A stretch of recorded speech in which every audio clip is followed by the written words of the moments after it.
Laisse tomber le permis à deux. J'ai fait 2 leçons de 2 heures à l'auto-école sur une Kawasaki 600cc, je sais plus quel modèle c'est, j'ai complètement oublié. Et en fait, sur les 2 sessions, j'ai dû tomber 4 fois, j'ai failli me foutre dans le fossé une fois, et à chaque fois que je faisais une erreur, en fait, mon cerveau partait en mode spirale et j'arrivais pas à me calmer, à me remettre dedans, et j'arrivais pas à avoir du fun du tout en fait. C'était juste 100% du stress et de l'anxiété. Et après ces 2 premières leçons, j'ai pris une semaine pour réfléchir à pourquoi ça marchait pas, qu'est-ce qui se passait. Je me dis c'est probablement lié à plusieurs facteurs qui se rejoignent.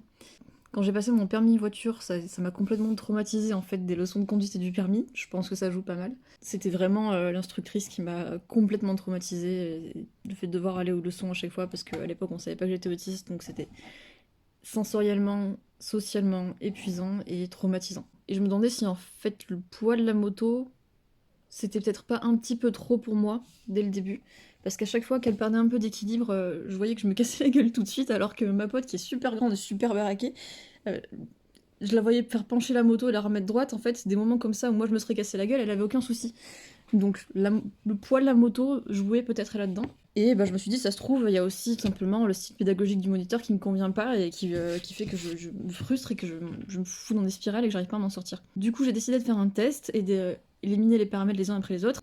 J'ai demandé au moniteur de faire la session suivante sur une 125. On arrive à la session suivante, je monte sur ma petite 125 et là, magie, tout se passe très bien, je suis pas tombée une seule fois, je gère le lent sans aucun problème, j'ai accéléré un petit peu 30 km/h, quelque chose comme ça.